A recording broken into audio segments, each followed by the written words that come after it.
What's happening, folks? What's going on, guys? Xceleration Fitness podcast number 15 for the year, or 15? Not 15. Our numbering system's all screwed. Who cares? Who cares? It's another Xceleration Fitness podcast, guys. 15 on iTunes. Yes, we are official on iTunes. And we're going to start off this week with a shout out to one of our listeners / members at Xceleration Fitness, Marisa. I just worked out with Marisa in the 9 a.m. She's a beast. She is a beast. I don't know how much weight she's lost or what she's done for her transformation, but she is an animal. She always is consistent with the workouts, always showing up, but she just has such a good attitude too. So shout out to Marisa. She always shows up early too. She always shows up early to stretch and do mobility and ride the bike and warm up on her own before she even gets to the actual workout. Oh yeah. Puts in the work. And she's a mom too. I mean, she makes time. She does lots of kids. So awesome. Yes. Also, shout out to the first person to leave an actual review on iTunes. Diesel359, I think was the person's name. My dog? I don't know. I'm not quite sure. It said awesome show, so maybe it was you in disguise. I don't know. Well, shout out to Diesel, whoever that is. Shout out to that 359. So, boom. We would really appreciate that, guys, if you could do that, because that'll help us kind of get things rolling a little bit more. The more ratings and reviews, more people get to hear this. So we would appreciate that. And this week's guest, there is no special guest this week, because when we talked about this and Ben asked me who we got for this week, it's like, let's interview you. All right. So we've done, I think we did one Q&A a while back, but it was not on iTunes. It was just on YouTube, and I'm not even sure if it made it onto YouTube. So we're going to ask Ben some questions here and kind of talk through the questions that we usually use from Tim Ferriss, the what is it, 10 questions or whatever? 12. Yep. 12 questions. But also I wanted to dig into a few other things kind of outside of that, so you guys can get to know Ben a little bit more. So I have no idea what's about to happen. Right. Let's just roll with it. All right. So before we even get to these questions, Ben, what did you do before, you kind of got in your career? Like, I mean, obviously some people know you're a wrestler, but kind of talk about that a little bit. I think that's big. How far back do you want to go? I mean, we don't have to go to high school, but I mean, just college, that kind of stuff. And kind of what did it teach you about life and just business? Okay. So the way I got into fitness is really interesting. I was wrestling at Michigan State University. I was captain of the team, wrestling at 165. And about 4 weeks before our first competition, I just got named captain. Things were going great. Prior to this, I had 4 knee surgeries. So my career was kind of spotty, meaning I couldn't really get a couple months in a row of competing and not going through knee surgeries, that kind of stuff. But finally, my senior year, I was feeling very, very healthy. Going into it, everything's looking good. And I'm wrestling a guy, and I shoot on him. His name was Nick McDermott. He was a 3-time state champion from, I don't know where, Fowlerville, something like that. I shoot in on him, and he's a freshman in college, so they're not used to like the college level. It's a little bit different. And usually when you shoot on a guy, meaning you attack his leg, they move their leg really quick. Well, he didn't move his leg at all, and my tempo went right into his knee. And I stood up, and I couldn't – everything was very, very dizzy. Room was spinning. So that was my first time in, like, really getting a very severe concussion. So he looked at me. I looked at him. I'm like, you know what? Let's keep wrestling. I'm fine. And literally the next, 20 seconds, I'm wrestling again, and he lifts his head up. I lift my head up, and he hits my other temple. So I go to the sidelines, and this is technically a preseason practice, so the coaches couldn't guide it because it was for our first competition.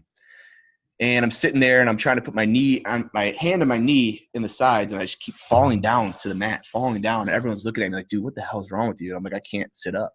So you got essentially 2 concussions within a minute. Yeah, very bad. And if you guys ever had a concussion, it just gets worse and worse by the minute.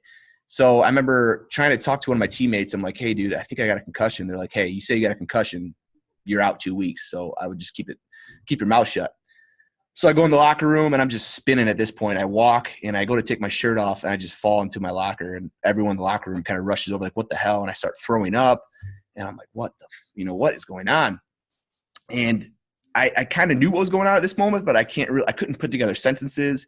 I remember being in the trainer's office, and my coach came up to me, and my coach is a really tough guy, Roger Chandler, kind of coach like, hey, if you're hurt, get your ass up and walk it off. And he looked at me and just turned white. And I'm like, oh shit, something's really wrong. So they rushed me down to the medical office at Michigan State, and it's a Friday at 4 o'clock. So usually everyone on campus is doing their own thing. They're outside. And all of a sudden, like 4 doctors come in the room and they're like cornering me and they're talking over in the corner and like saying something really serious. My brother was there, and here I am trying to just remember the 3 things they told me to remember, and it didn't happen. And my brother picked me up. So that's my long, lengthy story about my concussion. Is that right? Yeah. So, but kind of talk about, I mean, that wasn't the only. Yeah. So I kept wrestling throughout the year. I came back, and again, it was really spotty because I couldn't read. I couldn't take exams. It was a very, very scary moment. But I finally got back to it, and I'm wrestling Northwestern on the podium at Michigan State. And it was senior night too. All my friends were there from home. The first like 30 seconds we clunk heads, and I know right there, like it's done. So unfortunately I couldn't hide it anymore because it was on the stage. Doctors pulled me aside, and the next day told me that I can never wrestle again for the rest of my life. In fact, I can't do any contact sports or anything like that. It's still for the rest of your life. I mean, still to this day, you can't box, you can't just mess around grappling like anything. Yeah, it's really weird. I can lift as hard as I want, and I can actually box a little bit, but anything jarring, I'll have headaches for weeks. So the reason I tell that story is I was done wrestling, and there was a month left of the season. I was the captain of the team, and Roger Chandler was like, "Look, dude, you got to show up to morning lift still. You're still a member of this team." I'm like, "Roger, I'm a 5th-year senior. I got to graduate college. Like, fuck off. I'm not going to come to morning lifts, you know?" And he's like, "Look, the morale, the everything, you're a leader. You got to finish what you started." So I started going to morning lifts, and I couldn't participate in them. But luckily, one of the strength coaches was like, "Hey, you're going to help me. You're not just sit around. You're going to run these workouts." So I started running the workouts, then I start designing them, then I start implementing them, and I fall in love with it within a week. I love, and I'm studying kinesiology at the time. So I fall in love with it, and next thing I know, I graduate in May. I asked the guy, "Hey, can I do an internship?" "Yeah, you can do an internship." So I interned with the Olympic sports for that summer. At the end of that summer, I transitioned to football, and I started working under Ken Manny, Mike Vorkapich. And before I knew it, I was working with the men's basketball team, men's football team, 19 out of 25 varsity teams doing their strength and conditioning programs, just falling in love with it, getting certifications, ended up getting my master's degree, and then went on to getting denied by 52 Division I schools for a job. I had every certification. I had my master's degree. I did everything right, and that's what I did wrong. So I never got a job offer. I made it to the finals of a lot of interviews for strength and conditioning positions, but I unfortunately didn't get anything. I got a job in Bristol, Tennessee, running a Velocity Sport Performance. And this is a brand new gym. I went there, and seriously, there was no equipment, no nothing. I was working it from the ground up. Just got married, 23 years old, I believe. And they're like, "All right, see what you got." Within 6 months, I took the gym from 0 to around 95 clients, and we started building up a big clientele. But an opportunity arose back here in Auburn Hills, Michigan with Xceleration Sports. And at the time, Xceleration Sports, it was in the back of a golf dome. I think 3 clients, no schedule. In fact, I remember during my interview, they're like, "Oh, you'll never have to do the scheduling and all that. We got this taken care of." They open up this drawer, and it's a pad of paper that says like 9 a.m., 6. I'm like, dude. So I take it over, and the rest is kind of history from there. Took Xceleration Sports from 3 or 4 clients to well over 350 clients now, and #1 boot camp in Metro Detroit. Boom. So let's take a step back. I want to kind of go back to the very end and kind of your transition from wrestling to coaching. I mean, what was that like being – because, I mean, you wrestled – how old were you when you started wrestling, like 4 or 5? Mm-hmm. Yeah, 4. Yeah. I mean, you come from a wrestling family. Like, everybody wrestles. That's what you do, right? Mm-hmm. So what was that like to – your goal for your whole life is obviously when you're young, high school state championship, but then when you get to college, national championship. Like, that's the goal, right? All-American national championship. Like, you want that. So what was that like, kind of your year? That was your year to, go big time and make something happen. So what was that like, kind of all of a sudden breaks? You can't do this ever again. What you've done for your whole life. What was that like? I remember I hid my concussions for a long time because I didn't want to face the fact that I'd be done. And I remember when I finally did it, I'm in my room in college, and nobody was home, thankfully. I called my brother RJ, who I call for everything, and I was barely able to read, barely able to hold my head up. So it was getting very scary. And my brother RJ's always got good advice, and he told me, he's like, "Dude, Ben, I know you want to be an All-American. I know this, but if you look at your life, this is going to be peanuts compared to, your brain. You can't fix your brain, once this goes." Yeah. So if you got something, you got to let the coaches know. And I knew right there, like I was going to let the coaches know. And I knew that my career was over, and I just started crying. I mean, I cried really hard on the phone.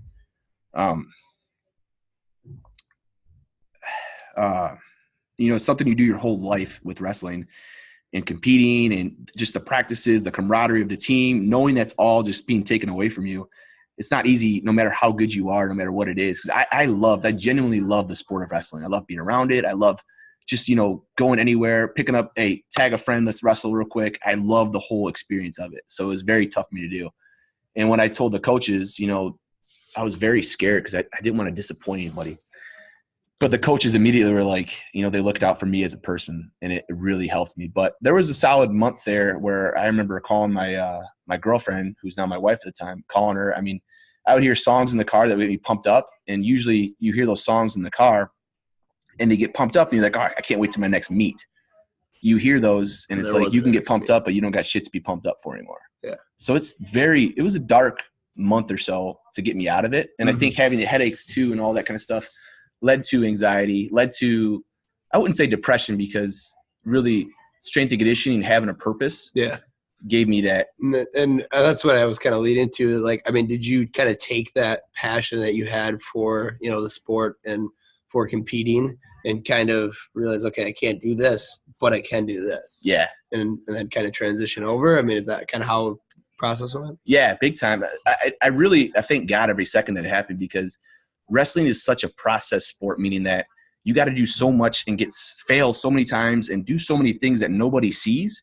And then you might get a little glimpse of pride and might get someone might see what you're doing. That's how wrestling is. You cut weight, you do all this stuff. It's very process oriented, meaning you don't focus so much on the outcome. When it comes to strength and conditioning, when it comes to weight loss, when it comes to fitness, it's the same thing. So I essentially mastered that before I got into this whole field. So I was like, man, this is exactly where I want to be. This is my home. This is where I'm passionate. That's awesome. That's cool.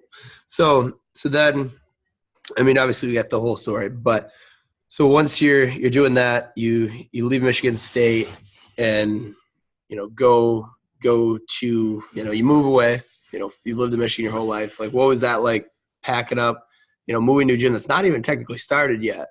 Like, what was that? Were you excited? Were you like nervous or all the above, I was so nervous, man. I left on, what's the end of the holiday in summer, the last holiday? Is it Memorial Day or Labor Day? Labor Day. Okay. I left on Labor Day, and my brothers were all at my mom's house where I grew up, and we were celebrating Labor Day. I left that night, and put yourself in my shoes. I was 23 years old. I just got married 2 weeks ago, so I just got back from my honeymoon. I'm on cloud nine, and I'm feeling so good.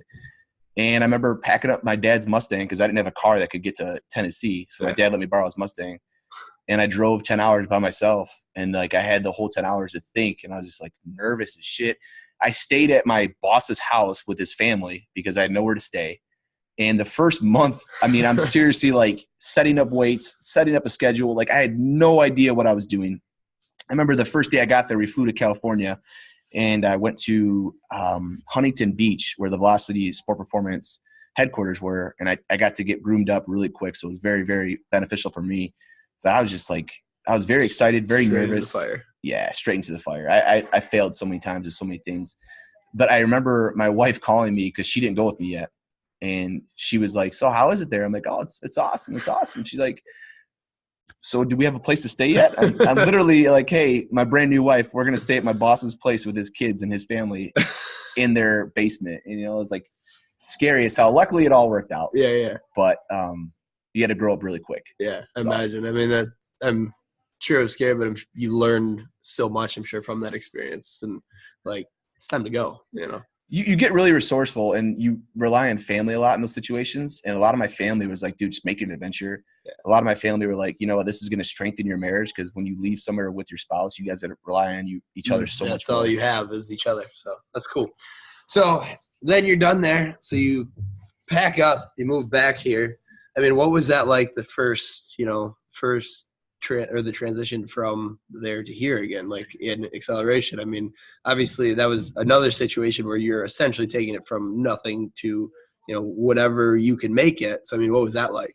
I flew back mid-February, so right around this time. I flew back, and my dad met me, drove me. We met I met with the owners, and I mean, I love meeting the owners. It was a great interview. I'm like, all right, it's looking good. And they kept talking about how nice this gym was. And I pull up to the gym, and the golf dome was still up. So there's people in the parking lot driving golf balls, hitting golf balls. And I get in this dome. There is turf that's not even like laid into the ground yet. It's like just sitting there. There's plastic kettlebells. There's no rig. There's no weights. There's no nothing. It's freezing. There's nothing there. And I'm like, God damn. Like I was expecting this like nice elaborate gym. I'm walking out the door, and I'm right outside Xceleration, and I'm talking to my dad. I'm like, Dad, dude, you got to think. I built something at Velocity Sport Performance by myself. What am I doing leaving? Yeah. Yeah. And I'm always the type I like building it. I love building stuff. Mm-hmm. And I'm like, I work too hard. I can't just let this go. But at the time, there was some stuff going on with my family too that really required me to be home. And my wife, she was pretty homesick.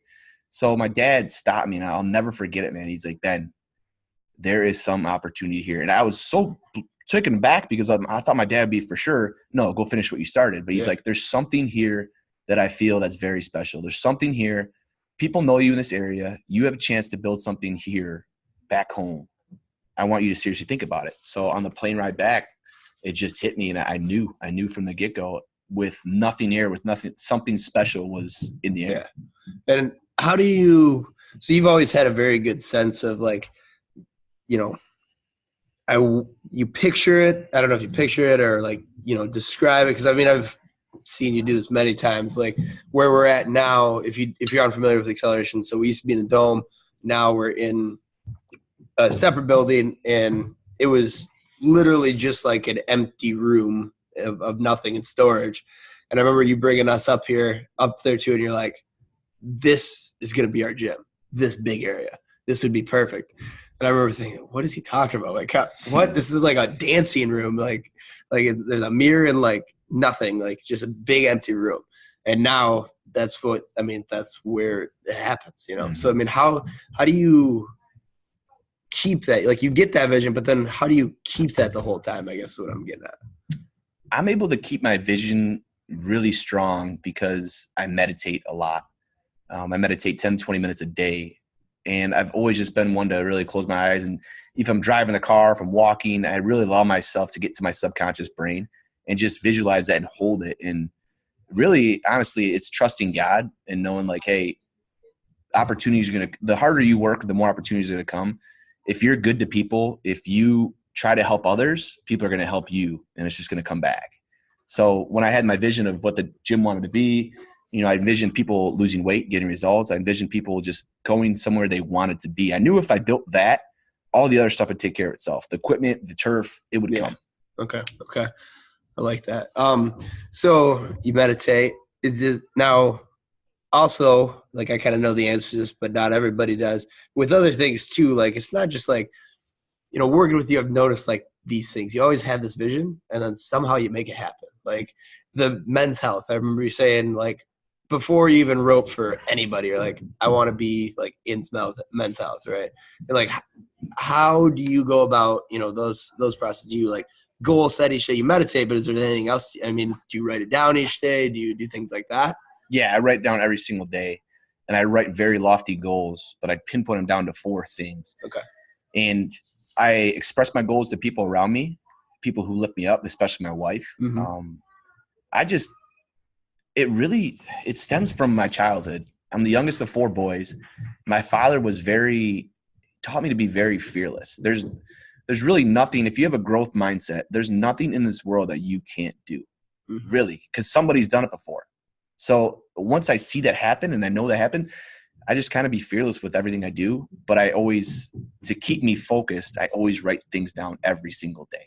I mean, I write a freaking novel every single day of the things I want. I like that. And every day in and out you do it until, then eventually it happens, right? And I think that's important too, like you said, of taking it down to like the 4 things, or, you know, some people do 5, some people do 1 thing. Like, I think it's very important to kind of filter out the crap that's, you know, I mean, you could write down, I mean, everyone is busy enough that they could fill an entire sheet of paper with all these things they have to do for today, tomorrow, the next day. But does it really matter? You know, is everything on there going to be as important as those 4 things, those 5 things, that one thing that you know is going to get you to, you know, X, you know, whatever it is. I think it's really important. A lot of it you learn from the people around you.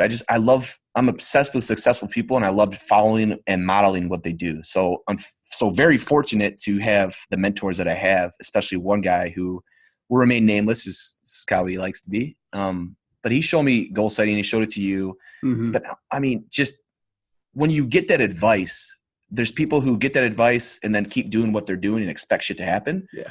Or you take that advice and you are fearless and you're like, all right, I'm changing this up. I'm going to do this. If I fail, who cares? I'll fail again till I get it. Yeah. That's what he taught me. That's important. And I think too, like with that, like it's realizing that like it may not work for you. You know, this person might have been super successful at what they do, but their process might just, whatever reason, not work for you, but still try it. You know what I mean? And then, okay, well, that didn't work. So go back to, you know, what could I do instead? Like, who else could I try their method, you know, their method of whatever it is. And until you find something that works for your situation and your mind. Because, I mean, everybody is a little different there, you know, with that. But I think that's really big. And then also, how did you go about finding those mentors? Because, like, you got pretty darn good connections within, like, our industry, the fitness industry, and the guys that you know and talk to on a regular basis. So, like, how did that come about? Did you just, like, pester them, or did you, you know, show up? Like, what did you do to kind of get to know them? I think that started during my college master's degree program at Michigan State. I did what's called the Boudro. I don't know what I forgot the word they used. The strength coaches always called it. So when you're a strength coach at Michigan State, I was with the Big Ten basketball team. Okay. Yeah. I think they were Big Ten champions that year. Yeah. And I realized that, hey, every single week, Northwestern, Indiana, Florida, you name them, these big colleges are coming into East Lansing. Their strength coach is traveling with them. He probably has 5 to 6 hours of doing nothing. Yeah. So I would research the hell out of them, Google them, who they are, where they came from. I remember one guy in particular, I think it was the Nebraska strength coach. I looked him up. I found out every detail about him.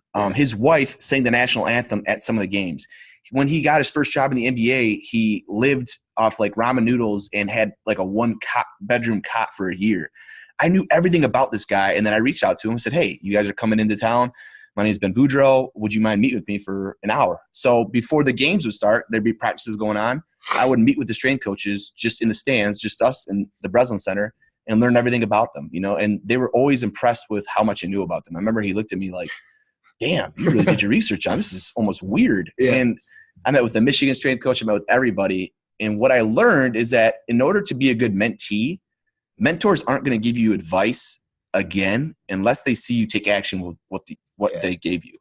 So number one, it's being ballsy enough to reach out, because everybody in this world, I don't care if it's President Trump, I mean, whoever it is, like if you reach out to them, you can eventually channel somehow to get to them, and they want to help you.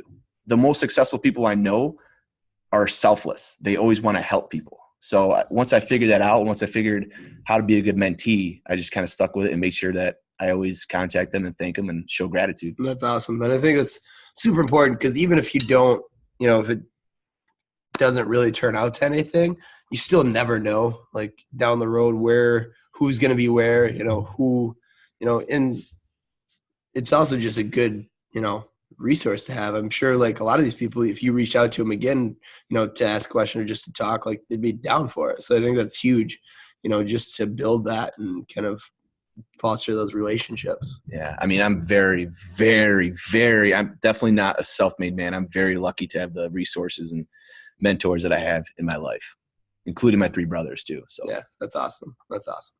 So that was some good stuff. So I guess we can jump into the questions here. We'll go through them kind of quick because we're getting up there in time, I believe, but that's all right. So these are the questions that we always ask each guest. So we're going to get right into it here. What book or books have you given most as a gift or recommended? Recently, the best book I could think of is called The One Thing, and it makes you focus on one thing each day. One thing. Yeah, basically the synopsis of the book. If you ask yourself every day at the start of each day, once you make your to-do list, what is one thing you can do that'll make everything else easier or unnecessary? Pick one thing. Boom. Simple. Cool. What purchase of $100 or less in the last 6 months has impacted you the most? I would say my newer NEEWER light that holds your phone that you can film from. It helps with lighting. I think that's impacted me the most because since I've been using that for videos, I've been reached out to by Men's Health, Women's Health to do videos for them. So it's just a little extra step. That's pretty big. That's big stuff. All right. How has failure or apparent failure set you up for later success? Do you have a favorite failure? Man, I was thinking about this one too. Do I have a favorite failure? And I think my favorite failure that I have was during the year span of getting my master's degree and getting turned down by so many different jobs and just freaking bombing interviews. I mean, just doing terrible at them. Just because I learned a little bit of marketing. For instance, I remember I took one phone call. It was a phone interview with Mercer University out in Macon, Georgia. The guy calls me. I'm in class. He goes, "Hey, this is so-and-so from Mercer University, blah, blah. Do you have time to do a call?" I'm like, holy shit. Yeah. So I step out of the class. I have nothing prepared. I do the call, and I give him – he's like, "Why should I hire you as a strength coach here?" And after I said my spiel, he goes, "That's it? There's 700 applicants for this, and I get a phone call, and this is all you got for me?" I'm like, well – so I didn't know what to do. I flip. I go, "Well, what do you think as a strength coach? Like, what's yours? Can I ask you?" And he gives me this whole spiel. Dude was a total asshole. I never wanted to work for him anyways. Mm-hmm. But I remember failing so bad in the interview that my next interview got a little bit better. Then I made the finals here. But even though I still got turned down, I just kept learning how not to do it. And what I learned, if any college kids are listening out there, stop being so fucking proper. Like my cover letter, my resume, everything was done to the detail. I was suit and tie. I was very vanilla with my approach. I did everything right. But when you do everything right, no one's going to see you. No one's going to be like, "Hey, this guy's different." I hid my uniqueness because I was trying to be so damn proper. So I learned in that moment, dude, be yourself. Like, they want to see who you are. Don't fucking worry about how this is spelled, how this is spelled. How can you help them? That's awesome. That's good. That's good. I think that can be applied really anywhere. I mean, to any situation. Be you and, only you. Exactly. All right. Number 4, if you could put up a billboard, a sign anywhere, it could say anything, be a picture, quote, whatever, what would it be? Chase it. Chase it. There we go. Nice and simple. Perfect. Chase it, folks. So what is one of the best or most worthwhile investments you've ever made? Money, time, energy, anything. Doesn't just have to be financial. I would say Bitcoin, like the last time. Yeah, Bitcoin. If I had to pick one thing, man, I think it's a really wise mentor of mine told me that always take the experience over the cash. And he was talking about, a bunch of different things, but I'll give you, for an instance, I went to a conference called Activate. And at the time I went to Activate, I had no money, and it was like a $700 thing. I didn't know what I was going to do, but I got resourceful. I did Airbnb, I did Uber. And when I went to Activate, it completely changed my life. And I never thought about the money I invested in it. I thought about the people I met and how the experience just completely changed me, because these guys I still talk to every single day that I met there. I was going to say, I know you talk to many of them, on a consistent basis, and, they've helped you out a lot. So I think, stuff like that can be huge. Yeah. Yeah, exactly. So when it comes to investment, I think anybody out there listening, always take the experience. If you had an experience to go to California to visit one guy one day who can help you, like, money's going to replenish, like, you'll figure it out. Go take that experience, because that's invaluable. I think that's big too, because, with whatever you're doing, it doesn't have to be fitness, it kind of like what you said, like with mentors being selfless, like, or successful people being very successful, most of them being selfless and wanting to help. Like, they're not, like, in most cases, if you, like, put in the effort, if you go to another state to visit them and just learn about what they do, like, they're going to give you time. Mm-hmm. You know what I mean? I think both of us have done that with, in don't be so caught up in your way is the only way. Like, go to, like, for us, for example, go to other gyms, go to other trainers, talk to other people. You may not agree with what they say or do, but you're still experiencing what they do, because it might be really, really good. You might learn something from it, or you might learn not what to do. or who knows what you could learn or what relationship you could build. So just go out and meet people and talk to people that are doing good at what you do.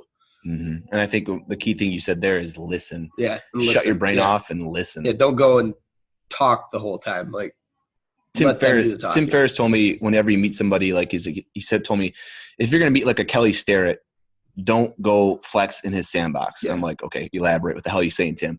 He goes, basically, don't go to Kelly Starrett and start talking about mobility. The guy knows everything there is about mobility. He doesn't want to hear what you have to say about it. Exactly. So get something outside of their element that would interest them so they want to talk to you. Yeah, I think that's a good point too, because I know as a trainer, like you have experienced this, I've experienced it many times, is when someone finds out you're a trainer and then they start talking about their workouts and like, oh yeah, I used to do this blah, blah, blah thing back in the day. And you're like, I don't care. I don't mean to offend anybody, but dude, there is like, if you would see the images and stuff that goes on in my brain when someone comes up to me like, okay, so I did 3x40, blah, blah, blah, blah, blah. Like, dude, the only thing going in my mind is like lion guard, like this most random shit. I'm not listening to what you say. I just like it happens so many times. Yes. Yeah. Like instantly they hear personal trainer and they, or what should I do to lose? Yeah, exactly. How do I boost my metabolism? I don't even know your name. Yeah. Like, let's start there. So anyways, a little off topic. That's all right. So what is an unusual habit or absurd thing that you do? An unusual habit of mine, I use a lot of essential oils. I don't think a lot of people know that about me. I like diffusing. I like putting peppermint oil on my neck. Yeah. I take really cold showers. Okay. Man, the list goes on and on. I'm really weird. The essential oils, like I've actually been starting to do that too. I love it. It helps a lot with breathing for me because I have a lot of allergies and whatnot. So my nose and sinuses are always fucked up, but it helps a lot with that kind of stuff. And even there's this cream my sister gave me that's like essential oils or something. And like if I'm super sore, like I'll put it on whatever muscle. Say, is it the roller thing? No, it's not a roller. It's like an actual like in a lotion bottle kind of thing. But it's got like peppermint, all these different cooling ones. So it almost feels like Bengay? A little bit, or the one that if you go to a PT, they'll give you BioFreeze. Oh, yeah. It kind of feels like that, but it's a little bit different. And that stuff helps a lot. So, See? I love that stuff. Yeah. And cold showers, I mean, they're great. They are great. Hot, cold. Wake your ass up, man. Stuff. They'll wake you up, that's for sure. All right, next one, number 7. In the last 5 years, what new belief, behavior, or habit has most improved your life?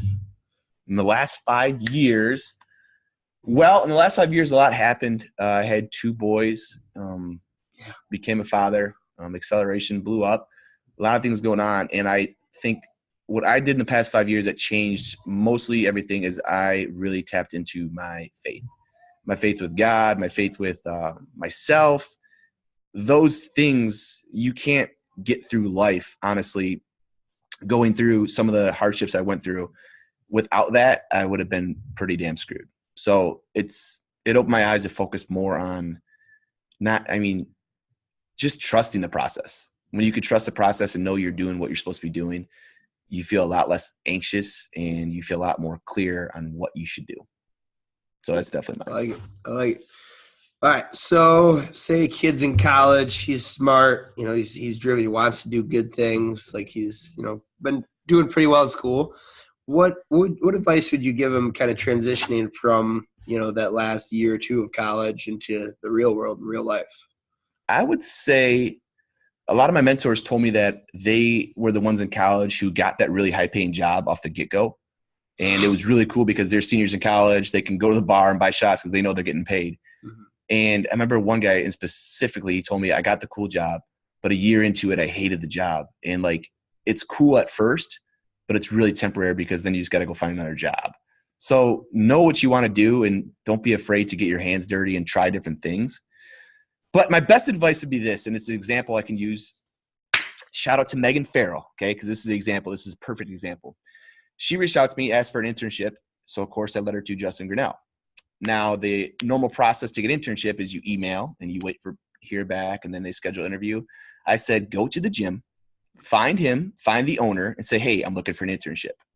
Within 24 hours, she shoots me a text. Hey, I got an internship. That's awesome. Because she went there and she did something different. Up, yeah. She wasn't so damn proper with the whole process. She went, she chased it. I mean, and of course, Justin reached out to me. I said, yeah, she's phenomenal. Boom. Not only is she getting an internship, but she could be a candidate for the front desk job too. So like her getting up, going to the gym, making yourself known. Hey, I want this, blah, blah, blah. Here's how I can help you. Done. That's what you got to do. So like when it comes to interview processes, when it comes to all that kind of stuff, don't make the mistake that I made and be so proper and worry about grade point average, worry about your resume, worry about this little comma here. How can you help this person get to another level? That's it. Like it. It's good. Okay. So in your area of expertise, so fitness and health and wellness, what is a bad recommendation that you hear quite often that just drives you nuts? Man, there's so many things that drive me nuts when it comes to this. But I think the one thing that's driving me nuts right now in the fitness industry, look, I post a lot on Instagram, and I get it. It's if you have a platform to help people, you should be using it. But I really despise people who have never trained anybody, but they're ripped as shit. They want to start training people and helping them online and doing online fitness. Here's why I hate that. If you never trained anybody in person and got them results, you don't know how complicated it is. Yeah. You don't know that it's so much psychological than it is physical. So you can't just write a workout on paper that might look good for you and give it to them. Because what that does, at least people to be frustrated, at least people to be more depressed, at least people to be just overwhelmed. And I really don't fuck around with it. Like if you don't know what you're doing, it's kind of like this, man. It's kind of like somebody is on the other side of a fence and they're begging for help, begging for their life. And they want you to reach over the fence and grab them. If you're not strong enough to grab that person and they grab your hand, you both go down. So if you're not ready, if you're not equipped, don't try to reach out and help people unless you really know how to communicate online, how to communicate, what reps and sets they should be doing, how to individualize it, how to really get this person results. Yeah, I think that's very important because there's so many little intricate details that unless you train people all the time, you don't really realize. And it takes a long time, even when you are, to realize these things. And you're always learning different things and, better ways to do things, whether it's an exercise, progression, regression, how to coach someone to do something right.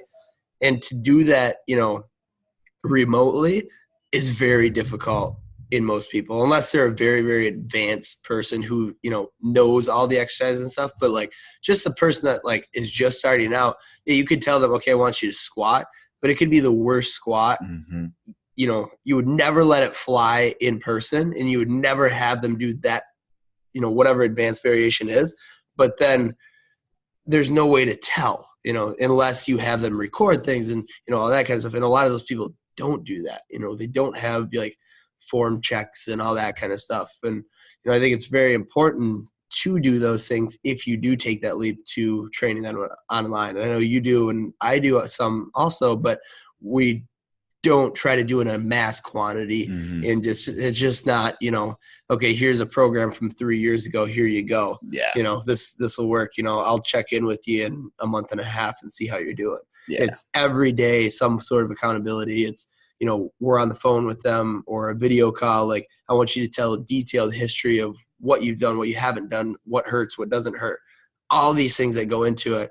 And it's still not as good as in-person training, but it's a lot of stuff that goes into it. It is, man. It's like what Joe Carabasi said. It's the 5, 6, 7. It's like getting that deep layer to really help somebody. Cause you can, I've changed a lot of lives with online training. I mm-hmm. really have. Yeah. But it's from knowing that like when someone says like, I don't want to do this squat, you ask why, and it's not just something with the knee. It's something way deeper than that it takes an experienced coach to really get to. Yeah, and that's big because there's always something. That's one thing I've learned from you is,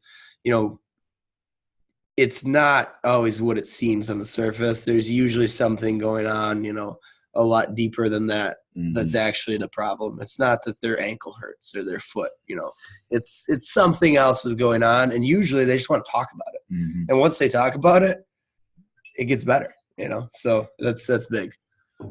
All right. Next question. Number 10. in the last 5 years, what have you become better at saying no to?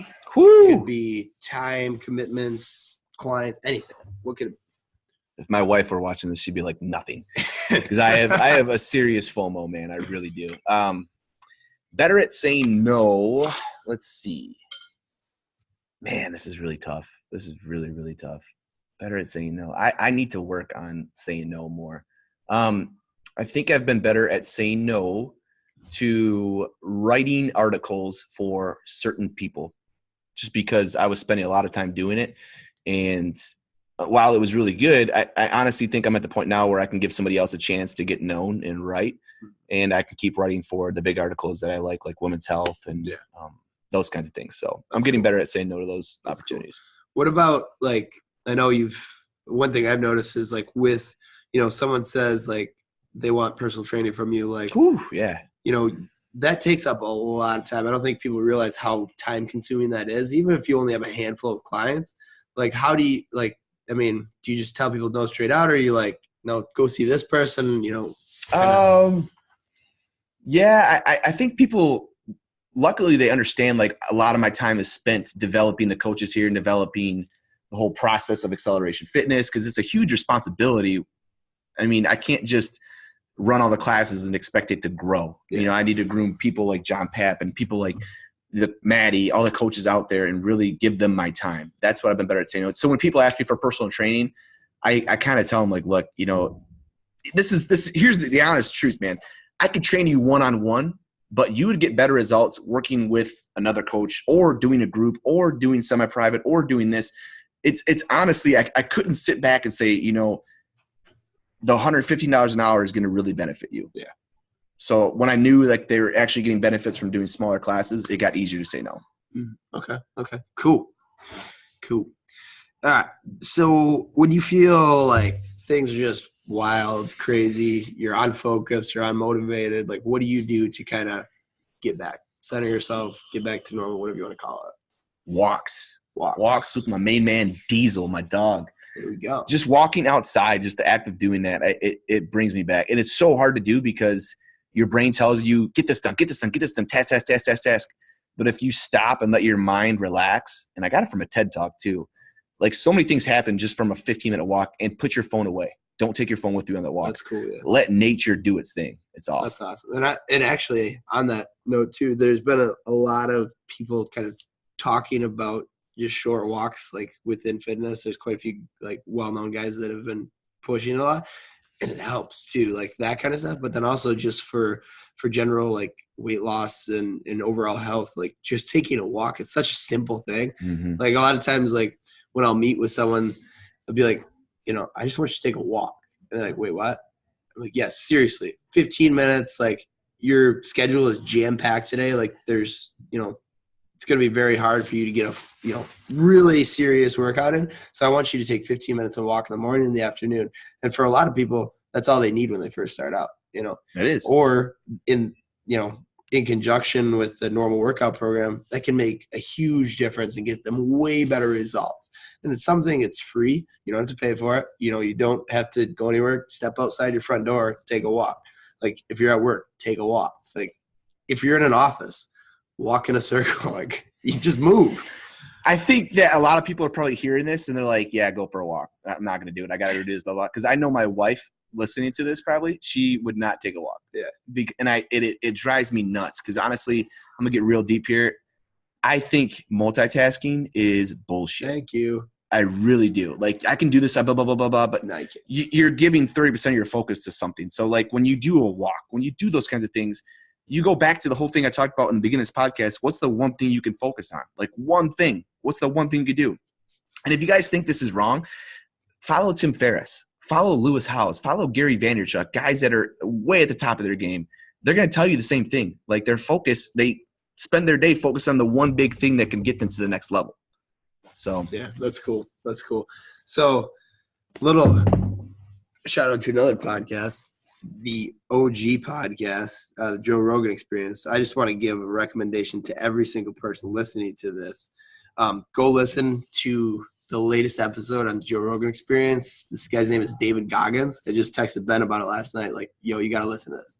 And he's talking about that exact thing. So this guy, he's a former Navy SEAL, like all that military guy, but that's not the important part. The important part is like he is, I don't know, he's retired now, but he still focuses. He's an ultra marathon runner. He still focuses on exactly that, those couple things a day, like that will get him to where he wants to go. And for him, that's running and training and his nutrition and taking care of himself, like stretching and all that, because he can just focus on that because he's retired now. But, you know, that's his few things that he knows will get him where he needs to go. Mm. So it's, you know, finding those few things, but kind of off the road there. I don't even know where I was going with that. I love it, man. But yeah, so that is the last question, I believe, right?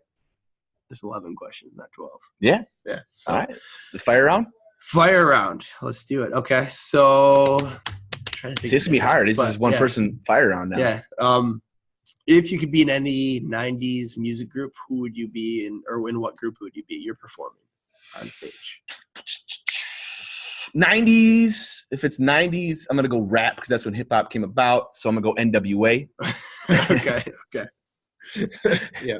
There's Ice Cube and Ben Boudro. Exactly, man. Yep. All right. Cool. If you could play any professional sport, what would it be? Tennis. Love tennis. This guy's like a tennis-aholic. I don't know. Love tennis. It's individual, man. It's one-on-one. He always comes in and like talks about tennis. Like, yeah. I mean, if you watch it, it's just read the book Open by Andre Agassi, and you will fall in love with tennis. Okay. That's all I can say. Okay. I'll have to add that to the list. Cool. What is your favorite quote? Besides Chase It. Besides Chase It. Damn, man. I usually off the top of the head, I know this one. Top of the dome. No matter how. He's reading this off the wall right now. I know. I really. All right. Well, that's all right. That's all right. We'll come back to the quote. All right. Favorite movie? Dang. Is it Hook? Yeah, it's Hook. But I got to. There's a big problem going on. John Papp has not seen the movie The Town. I have not. God, that's a good movie. Favorite movie is Hook, though. Yes. Hook, okay. All right. Favorite pump up jam. You got one song. You need to get the hype as hell, as Nick would say, for a conference speech or whatever. What are you listening to? All right. I'm going to go into my playlist right now. All right. And I'm going to show you guys. And it's right here. Because this is something this is a song that it got me through my master's degree because I was doing – I mean, I had good grades, but it's so hard to make it through tough times. And I think this song really reminds you of, like, what you're trying to do. But Ambition. It's a classic. Yes. Classic. I love that song. Okay. Wale, Meek Mill. Yeah, but I'm a big Eminem fan too. So Okay, cool. All right. What is your favorite cheat meal? Favorite cheat meal is, at the moment, it's called the Porker. It's at Woodshop. It's Angus beef with bacon that's been slow cooked for 14 hours, sausage that's been cooked for 12 hours, onion ring, cheese. I mean, and then these fries that come with the sauce. Like, I eat it, and it's got so much sodium, and it's got so much stuff that the next day I'm like this. I can't open my eyes, but it's that good. It might be one of the best burgers I've ever had. Yes. Yeah. The Porker at the Woodshop in Clarkson, Michigan. You only get it there. You got to come to Clarkson for it. All right. Two more questions here. Two more questions. All right. I don't want to ask you the same questions we always ask people because we all know the answers that you want to say. Think about it. So what is, if you could get rid of one exercise you never had to do it RFE. Rear foot elevated squats. God damn, they're hard. They never get easier either. No. All right, cool. So pull out your phone. Last question. We're keeping this the same. Shout out to Kevin and Justin. Yeah, Kevin and Justin. Oh, shout out to Justin Ochoa, by the way, opening his brand new gym. Nice. All right, my most common emojis that I use is the palm of the face, shake my head. I guess I've been messing up a lot. Thumbs up, because everything's good. The one with the hand on the chin, thinking like deep thought. Laughing, and the arm muscle. Okay. So there we go. Okay. There we go. Cool. So not too weird. Sweet. So where can everybody find you? Everything's the same at Ben Boudro. Oh. But what you guys can really do is share this podcast, write a review, give us 5 stars, and then leave a comment, because whoever does, we're going to give you a shout out on the next podcast and send you a free t-shirt in the mail. So yeah, stepping it up here. Stepping up. That's new. I haven't heard that. So yeah, leave a comment below, guys, and a review, and we'll send you a t-shirt. Boof. Yeah. Have a great day. Chase it. Or night, wherever.